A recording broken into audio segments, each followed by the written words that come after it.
Deanwood is a historical black neighborhood in the district. It's one of the only black neighborhoods left in the city. Very, very historical. It at one point had it had a racetrack. It had an amusement park. And all this was done by black families pretty much because this area was not serviced by the government. And so they became very self-reliant. The school itself, it was the Deanwood School, which was one of the first black schools. It's just a lot of generational things here.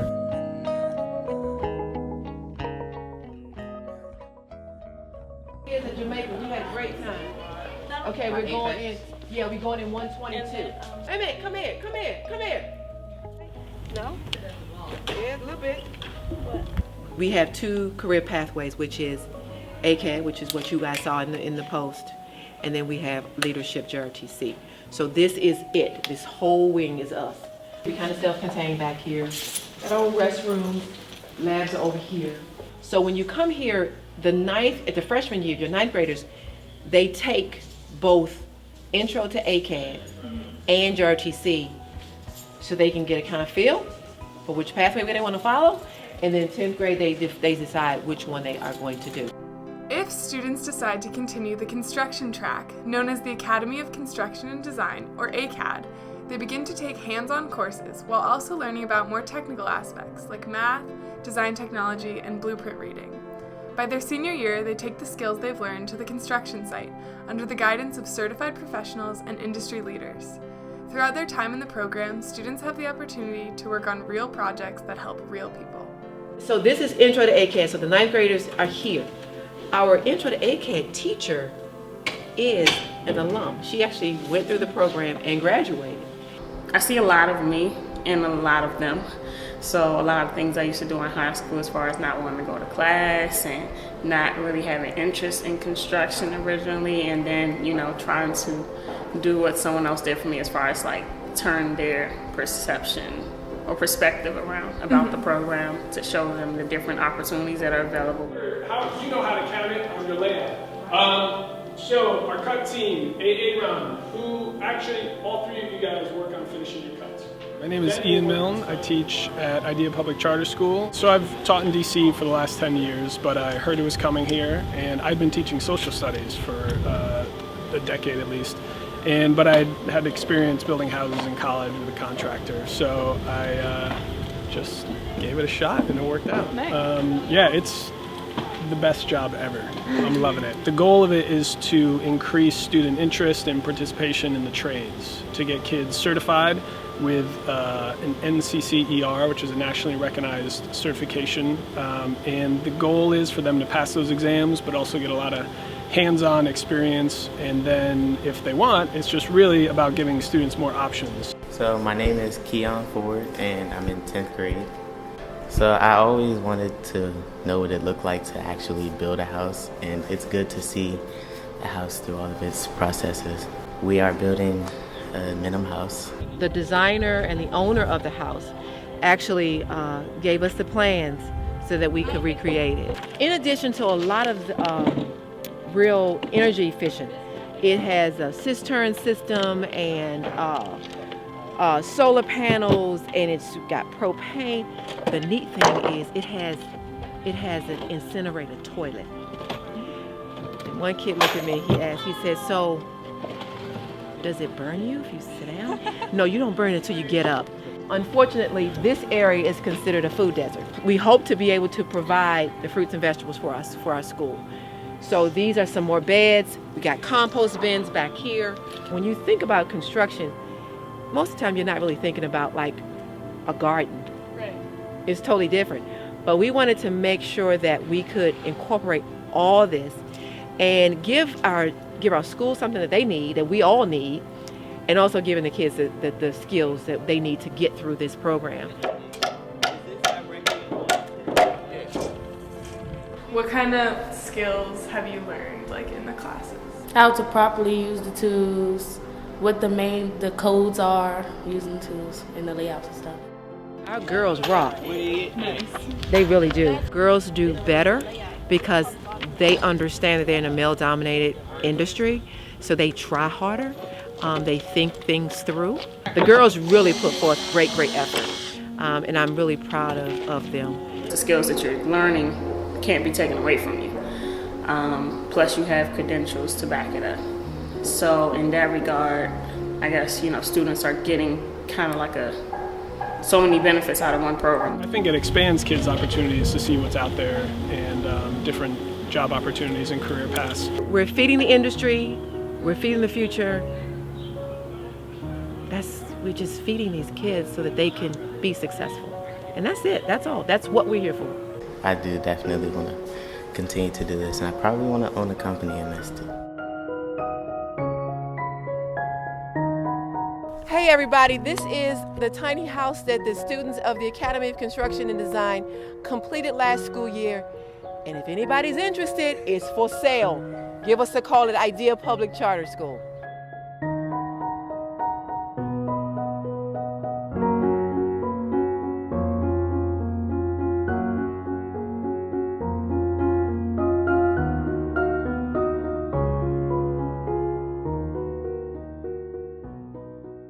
Just sit down.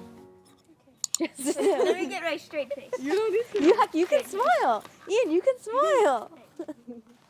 You can smile if you want. If you need help, we can help you. Yeah.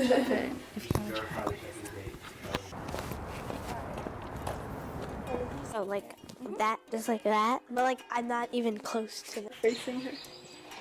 Yeah, perfect. Yeah. Okay, and should just kind of clip it right here, I guess. What's your favorite year of school? My favorite year of school? Senior year by far. Most definitely the senior year. I've been hanging out with my friends even more, and I've gotten some college acceptances. I've been feeling pretty good, and so this has just been definitely the best, probably most rewarding year.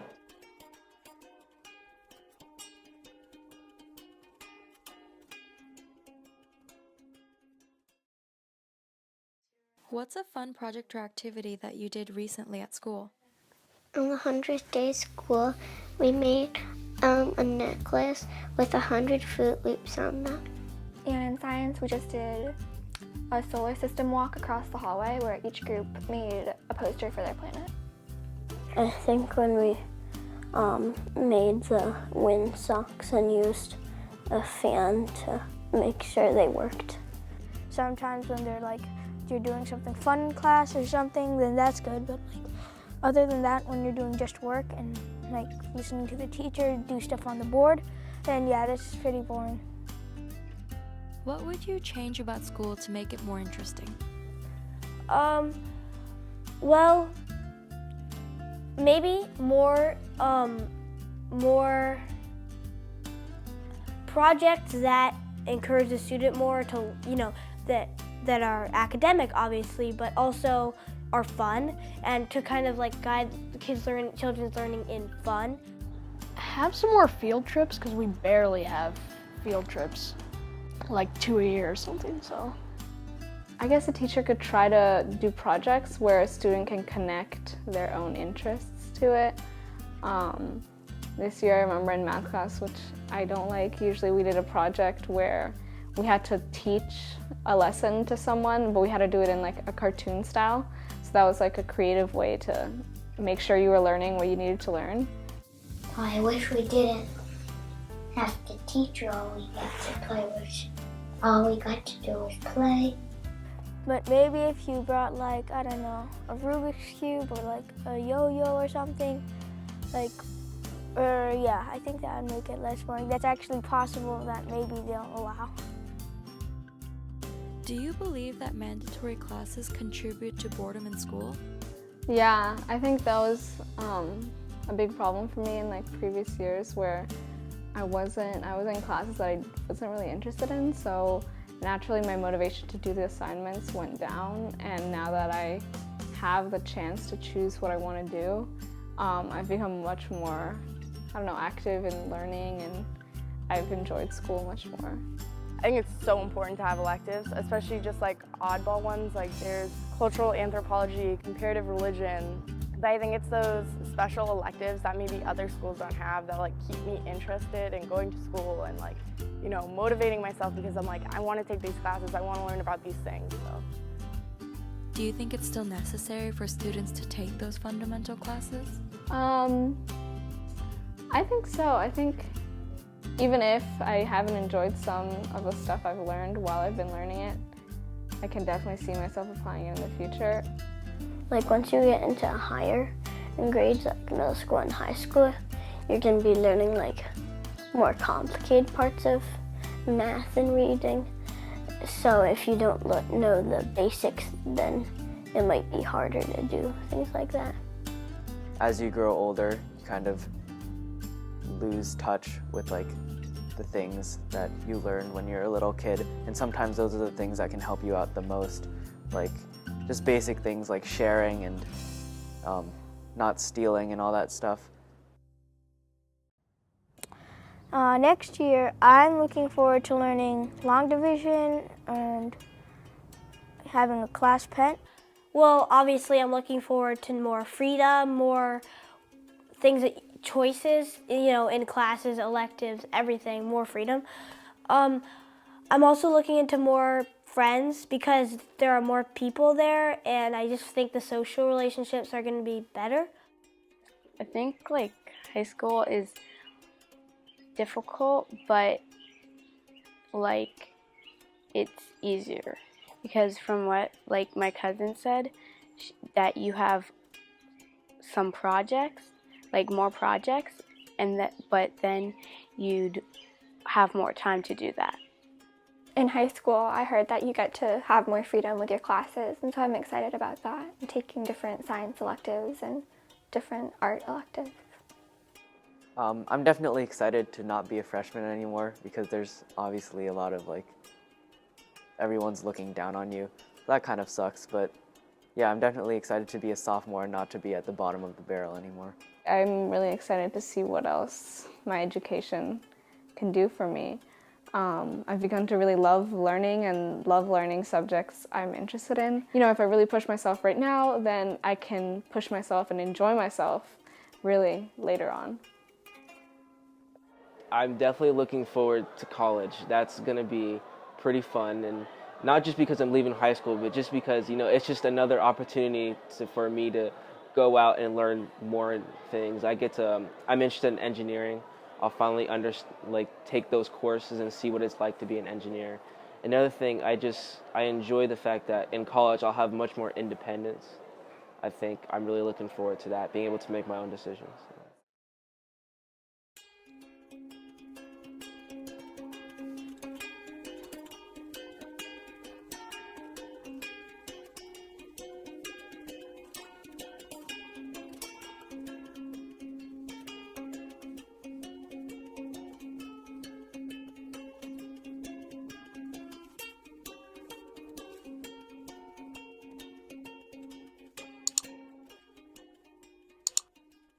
Youth Art for Healing is all about bringing healing paintings created by talented students into hospitals and healthcare facilities to provide comfort, inspiration, and healing for the patients, the families, and the staff who care for them.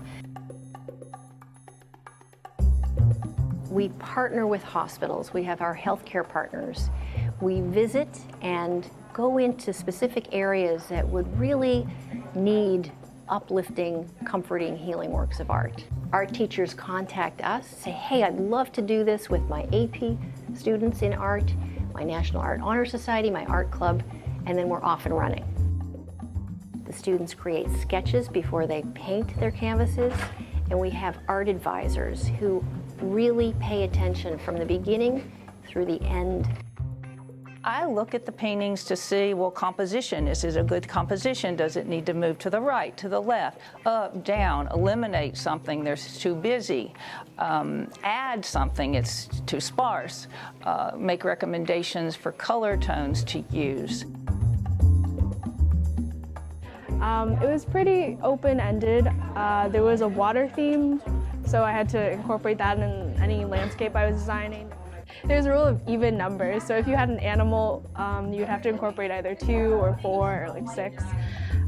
So I came up with a tube crane boat water idea.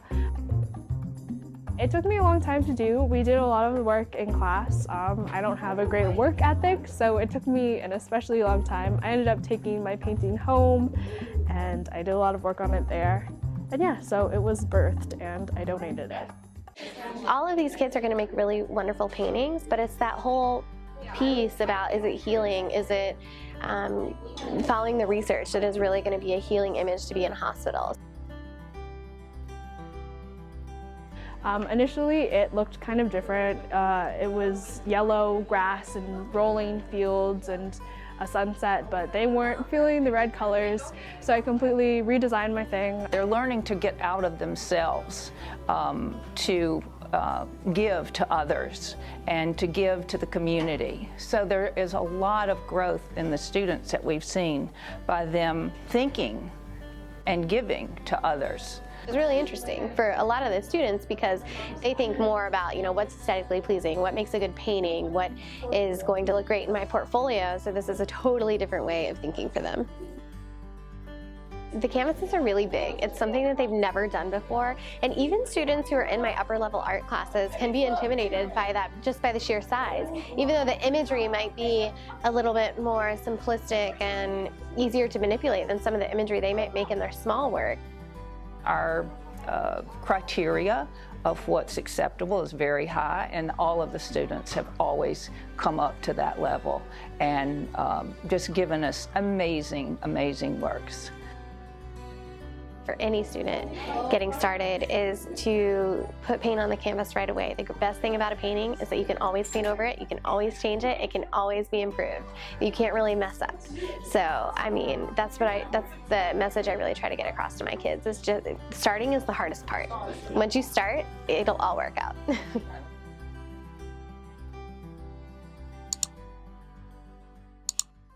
It was in November of 2011, hard to believe it's been 6 years already. If I recall, it was a Saturday, and it was actually a nice day like it is today. And I'll never forget getting that call that there was this murder at a store in what is an affluent neighborhood in Bethesda, Maryland.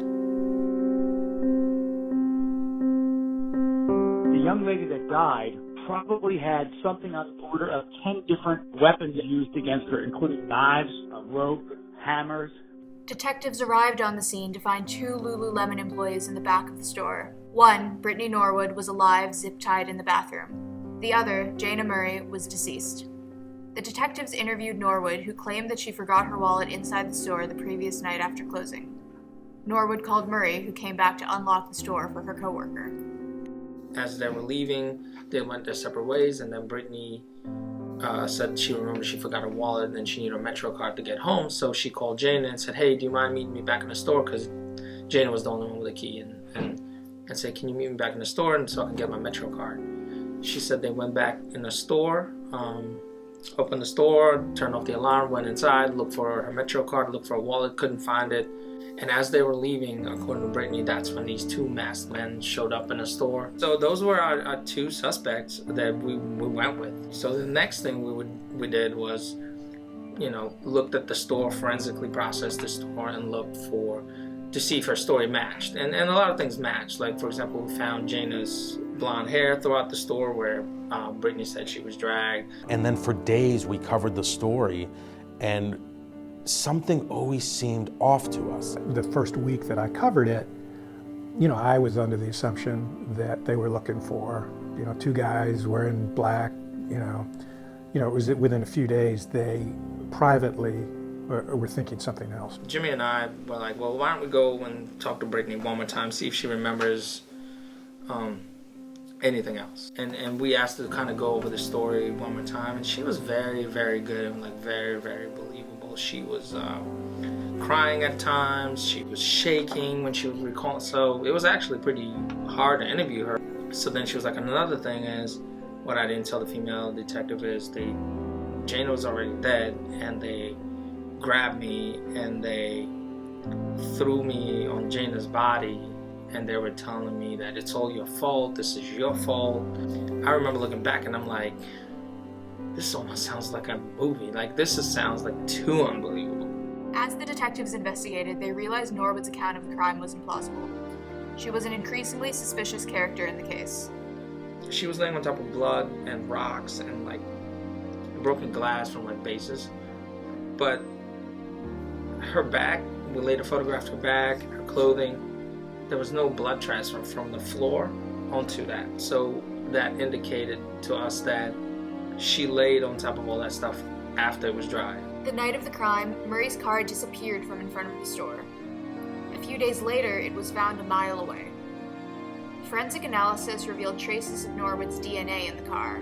However, when detectives asked Norwood if she had ever been in her coworker's car, Norwood claimed she hadn't. I think Brittany killed her. I don't think there's any bad guys. I think she did it all on her own. But to implicate her for the murder, they would need to find her motive. It was late at night. It was just those two in the store. And she was trying to steal stuff. She was trying to, sneak stuff out in her bag. And Jana caught her. And Jana asked her some questions about it, and they went their own ways. And it was pretty clear that Jana was going to tell their boss. And Brittany was going to get in trouble, probably going to get fired. At that moment, Brittany's confronted with, well, if I just let this go, I'm going to get fired and then I won't get my job. So, maybe I should just kill her. Brittany Norwood manipulated and altered the crime scene in every way possible during the intervening 10 or 11 hours, because she was in the store with the dead body for hours before they came in the next morning and discovered her. So she had an opportunity to change the crime scene and make it look like she wanted it to look like.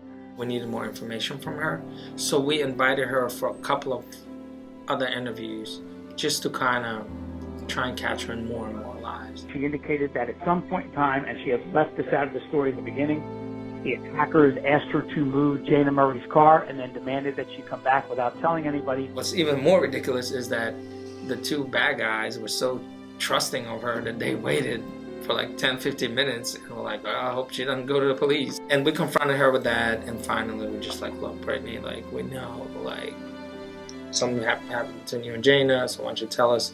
And at that point she kind of shut down. So we ended up arresting her that night.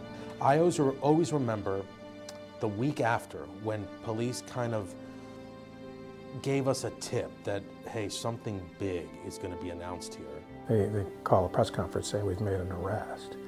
And I'm scrambling around on the phone saying, who is it, who is it? And I was told about an hour before the press conference that it's the coworker. And I was shocked, And as the news broke, and just the looks on people's faces was just utter shock. The entire community was really taken aback in what can be described only as like a Hollywood twist. For a week, this community is rallying behind this family. I mean, literally helping look for these men, and it was all a lie. The most difficult thing is to try to figure out Brittany Norwood. What is her deal? Even though she was a young woman and it sounded like she had the potential of having a bright future, she converted into this monster. It was just a cold, calculated, well, let me just kill her so that I can go on with my life. And I think that you can only do that if you're a psychopath. So by the time the trial came in this case, it was pretty clear that Brittany Norwood was guilty. I mean, the evidence against her was overwhelming. She was actually arrested for the murder of Jana and was found guilty by a jury of having murdered her in about 18 minutes. And she received a sentence of life without the possibility of parole. And I did think of something that Jana's mom told me, and Jana Murray drank Diet Dr. Pepper. That was her drink. And after the murder, the Murrays were in town, and you have to do things like they had to clean up Jana's apartment. I talked to Jana's mom about that, and just how hard it was. And she saw this empty can of Diet Dr. Pepper on the desk, and she immediately knew that she just had this flash that Jana drank the Dr. Pepper and then walked out the door for the last time. How far can I walk before it's a problem? About that.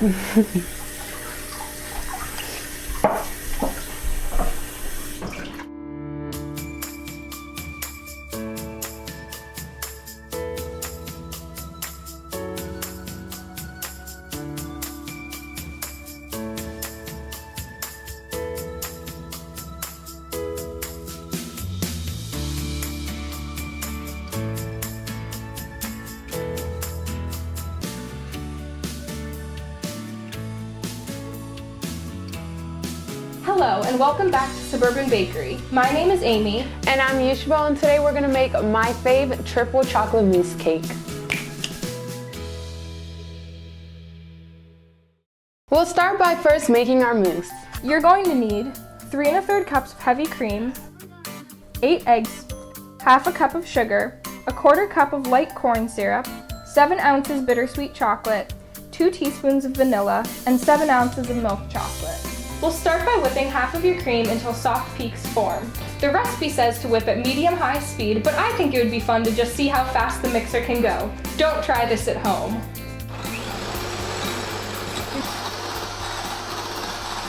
Once the cream is whipped, put it in the refrigerator for 1 hour. Now we're going to take 4 egg yolks and beat until they're pale and frothy, 2 qualities I look for in food.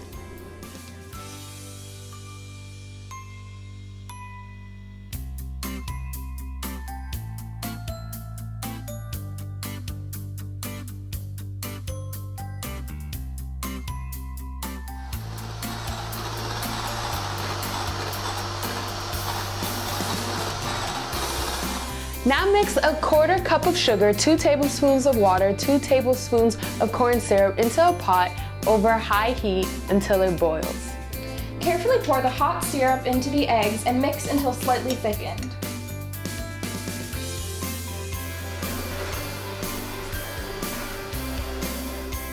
Now we're going to melt the bittersweet chocolate.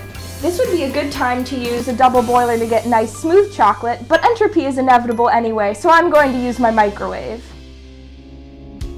Stir your melted chocolate with your teaspoon of vanilla into your egg mixture with a rubber spatula. I always do things by just vibing it out, and then when it doesn't work, I cry. Now's the time that you get the whipped cream out of the fridge. Add in the chocolate and combine until smooth. After making the mousse, put it in the fridge so it can chill out. And then you get to repeat the entire process again to make milk chocolate mousse. And then refrigerate until set, or at least 4 hours. While the mousse is chilling out in the fridge, we'll be making the chocolate cake.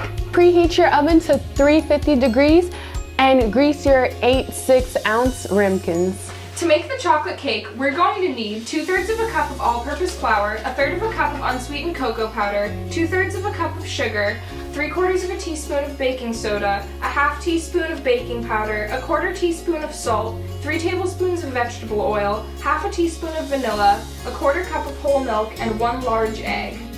You should combine all the dry ingredients before adding the wet ingredients, but I'm just going to mix everything together in one go. Either way, make sure you mix until you have a smooth batter. This kind of reminds me of that show, you know, when you're a kid and it was the duck and the other one, Wonder Pets or something? Oh yes, I never watched Wonder Pets, but I remember the song to this day. My favorite one, of course, was the duck. I think that was a lot of people's favorite one. He was cute. Or she, he, I think it was a boy. I don't know. I think it was like a gender bending show. They didn't really care. They didn't really care about duck gender. Yeah.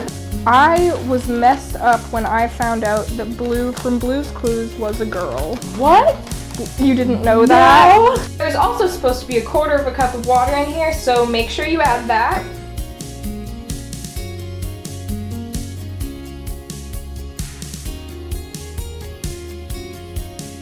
Now pour the batter evenly into the ramequins and bake for 20 minutes or until the knife comes out clean.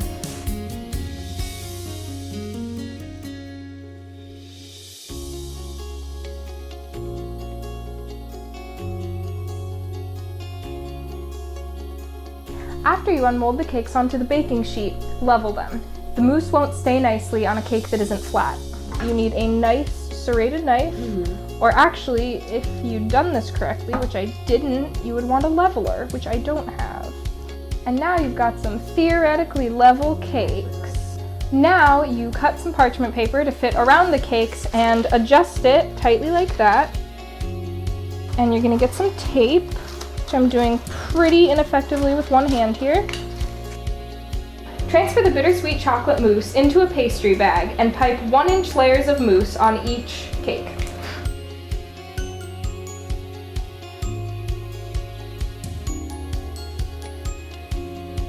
Once you have your bittersweet chocolate mousse layer, refrigerate until set, or about 20 minutes. Repeat with the milk chocolate mousse and refrigerate until set, or at least 4 hours. Okay, so it's time to remove the parchment paper from the cakes.